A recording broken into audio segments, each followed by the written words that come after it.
You're listening to the Bots and Bosses podcast, the only show where robots and humans attempt to work side by side. Presented by John Binks, technologist, author, and your AI ringling tour guide. So, buckle up and let's deep dive. Welcome to the Bots and Bosses podcast, presented by John Binks. Mm-hmm. This is episode 12, and it originally aired on August 9th, 2025. That's right. Today's show is sponsored by Bots and Bosses. Have you ever felt like you're just drowning in information?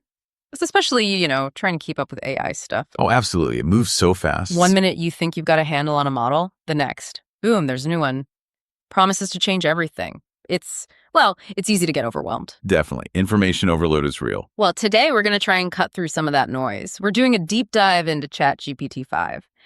And our mission really is to figure out what this new AI actually changes, for your everyday work, but also for the bigger picture, for businesses. Mm-hmm. Get practical. Yeah, give you a shortcut to being properly informed without getting totally bogged down in the technical jargon. But we're basing this on some really solid material, right? Exactly. This dive comes from comprehensive excerpts from a key document. It's called Chat GPT-5 is Here What It Changes for Everyday Work and for the Enterprise.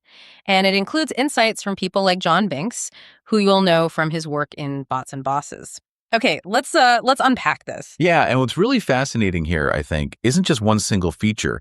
It's how all these different pieces, like that huge 400,000 token context window, and its new ability to really follow multi-step instructions, how they all come together. Right. To create an AI that doesn't just assist you, but can actually finish some pretty complex real-world tasks. That's the big shift, I think. That sets the stage perfectly because, when you hear Chat GPT-5, it's easy to think, okay, version 5, just another small step up. Incremental, yeah. But the source material really hammers this home. GPT-5 is meant to push limits. It's not just tweaking things. It's built for better communication, more honesty in how it performs on benchmarks. Yeah, if you connect this to the bigger picture, GPT-5 is really zeroing in on these core capabilities that were, frankly, elusive before, or they needed a lot of human hand-holding. The advancements aren't just about being faster or bigger.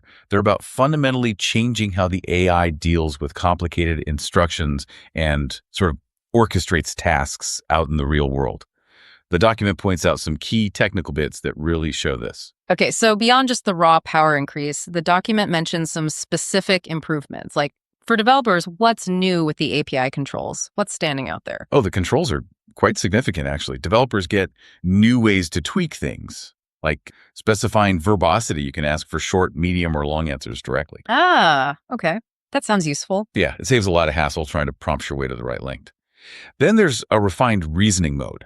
It's designed for both speed and robustness, so the AI can think more effectively, more reliably. Makes sense. And for tool use, getting the AI to use other software APIs, they've improved that with something called preambles. It's like setting the stage or giving context before it starts a chain of actions. Okay. Which should make those automated multi-step tasks run much smoother. Fewer errors, fewer retries. All right. Now, this next point from the source, this is the one that really made me go, wow.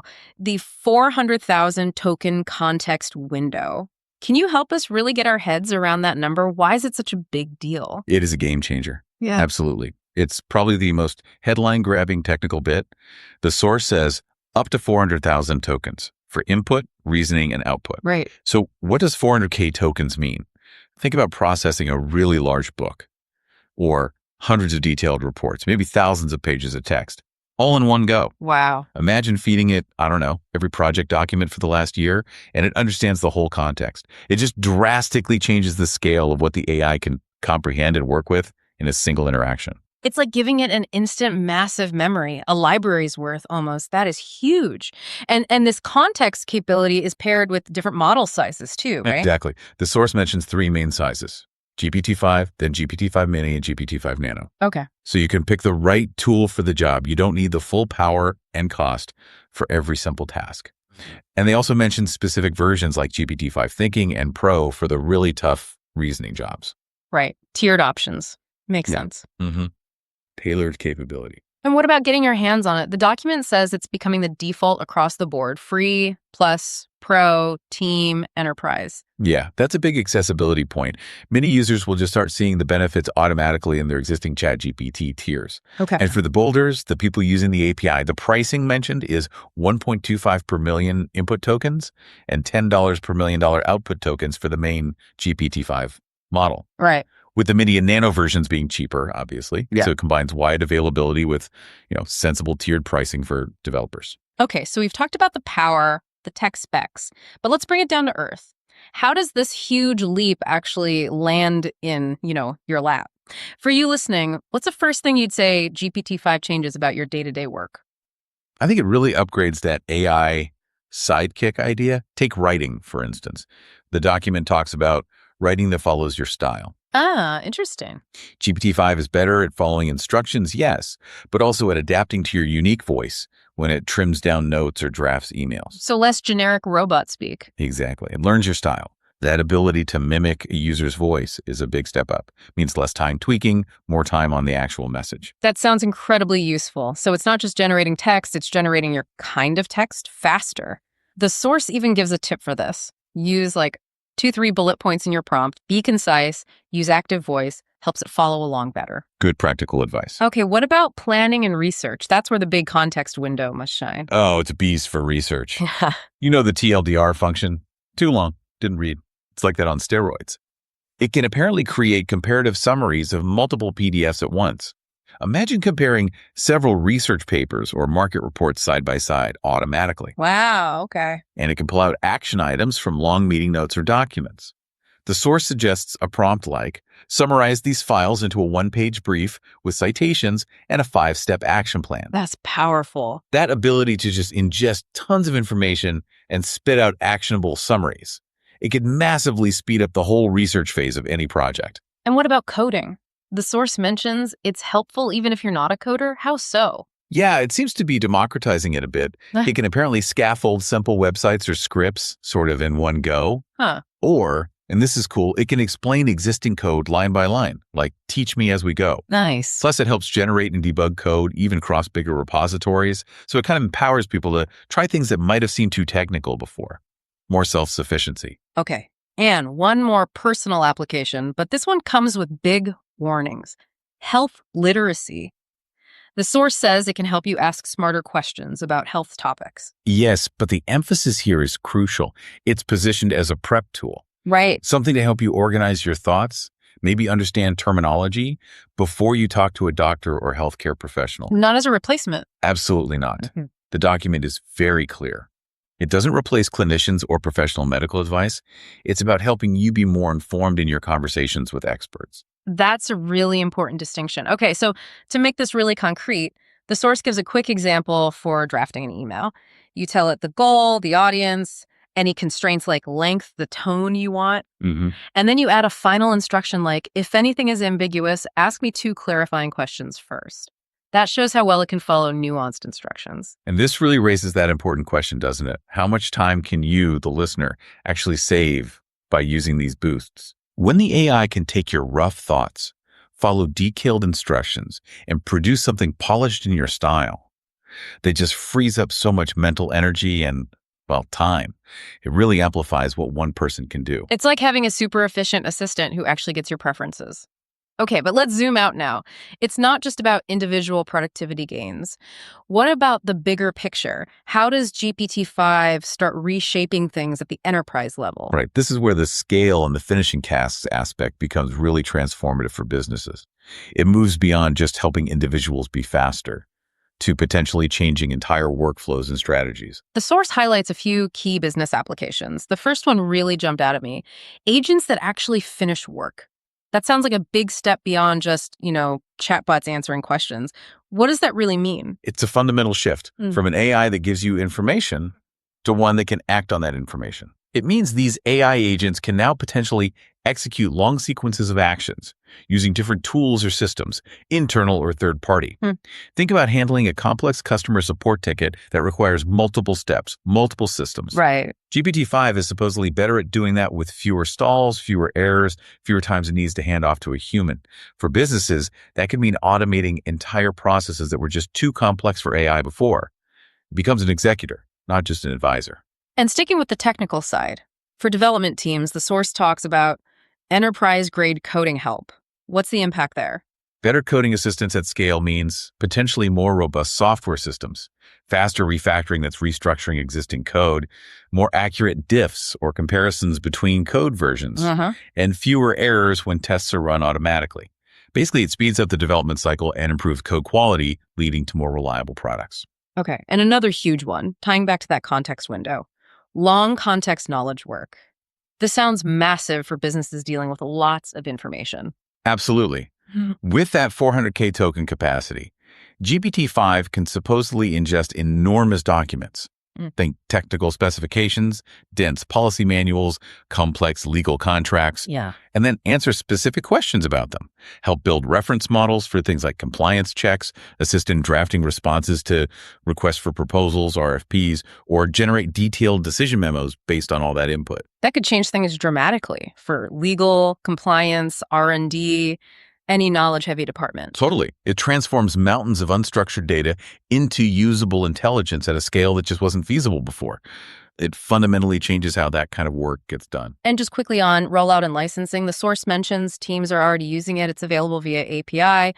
The thinking mode is there when needed. So it seems like businesses can actually start experimenting and integrating this pretty readily. Yeah, the availability seems designed to encourage adoption. Yeah. It simplifies the choices and makes the advanced capabilities accessible for those who need them, without massive upfront hurdles for experimentation. Okay, this all sounds incredibly powerful, but with great power comes the need for careful implementation, right? So for leaders, for teams thinking about bringing this in, how do you actually do it responsibly? It's not just plug and play. No, definitely not. And this is where that strategic adoption playbook becomes so important. Leaders need to realize that rolling out AI responsibly isn't just about the tech itself. It's about weaving it into your processes, your culture, thoughtfully. The source lays out a pretty clear phased approach. Phase 1 is prove value, maybe 2-4 weeks. The advice is pick small, specific use cases, like maybe helping frontline support with answers, or a pilot for compliance Q&A, or boosting developer efficiency in one small area, and crucially, define clear success metrics upfront. Right. Handle time reduction, deflection rate, something tangible. Exactly. That first phase is all about building confidence internally and showing real, measurable ROI, even if it's small initially. You get data to justify going further. It builds a solid foundation. Then, once you've shown it works, you move to phase 2, harden. This might take 4-8 weeks. Here, you take those pilots and make them robust, ready for steady use. That means setting up structured outputs, making sure the tool calling works reliably, adding guardrails. Error handling. Yeah, error handling, maybe human checkpoints for risky steps. And importantly, setting up ways to show assumptions and sources. Build in transparency. That hardening phase is critical for trust and safety, making the AI reliable, safe, transparent, especially that bit about showing assumptions and sources. That's vital if you're using it for anything important, anything regulated. You need that audit trail, that accountability. And the final step is phase 3, scale responsibly. This involves creating a catalog of how models are being used, doing red team reviews, basically, having experts try to break new automations to find flaws before launch. Proactive security. Exactly. And tracking the ROI consistently, like monthly. And this brings up that critical question again, how do organizations really balance this immense potential with the absolute need for ethical deployment, for safety? The governance, risk, and safety aspects mentioned are top of mind for CISOs and legal teams. For sure. The source mentions OpenAI's own system part concepts, things like a unified architecture, how a router directs tasks, the safety layers built in. But practically, what can businesses do on day one to manage risk? The document lists some key controls. For sensitive tasks, force the AI to use structured outputs makes auditing way easier. Okay. For knowledge work, demand citations, demand assumptions, and then actually spot check them. Don't just trust blindly. Right. You can also tweak the reasoning. Maybe minimize it for speed on simple, low-risk tasks, but demand deep reasoning for high-stakes questions. And absolutely critical, maintain access boundaries. No PII, personally identifiable information, or PHI-protected health information should go in without explicit approvals and robust data handling policies that match industry rules. These aren't just tech settings, they're organizational rules. Needs clear policies, training, constant vigilance. And just to give people a flavor of how teams could start using this right away, the source even throws out some sample prompts for different departments. Well, yeah, like what? Well, for customer ops, maybe creating standard replies or macros or summarizing new policies into one-pagers for training.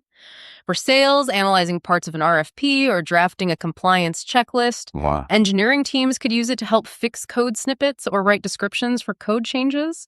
Finance and ops might use it to generate summaries for dashboards or run what-if scenarios on customer data. Those examples really show the breadth, don't they? It's not just for one type of task. It's about potentially boosting efficiency across many different parts of a business, connecting the dots. So let's bring it all together. What's the main takeaway here? The document has a really punchy bottom line. It says GPT-5 feels like a turning point. It calls it a single model that adapts its effort to your task and actually finishes more real-world work. That phrasing is key. Finishes more real-world work. Yeah. Think. Drafting the document, not just outlining it. Shipping the code fix, not just suggesting it. Closing the support ticket, not just finding the answer. For individuals, the promise is faster, clearer results with less back and forth. For businesses, it's cleaner output for AI agents, much better coding help, and that huge leap in long context knowledge work. And all, hopefully, with sensible governance controls. It really does feel like a shift from AI as a helpful assistant to AI as a capable collaborator, even a task completer. And that's going to have ripples everywhere. Absolutely. So the key things to remember from this deep dive. GPT-5 aims for faster processes, much clearer outputs, way fewer frustrating back and forth, and a dramatic improvement in handling large amounts of information for knowledge work. It's really about this move from AI assisting to AI finishing, which leaves us with a big question to think about. As AI transitions from being an assistant to more of a finisher, how might that fundamentally change job roles, team structures? What does productivity even look like in your field then? What tasks will you feel comfortable delegating entirely to these advanced AI systems next? Lots to consider there. Definitely. Keep exploring those implications. And thank you for joining us for this deep dive into Chat GPT-5. Today's show was human-inspired and powered with AI assistance. Indeed. Be sure to visit us, www.botsandbosses.com. Well, that's a wrap of this episode of the Bots and Bosses podcast. Enjoyed the show? Don't just listen. Follow the Bots and Bosses podcast and connect with John Binks online. Remember, the bots are getting smarter, but you're still the boss. For now, see you next time.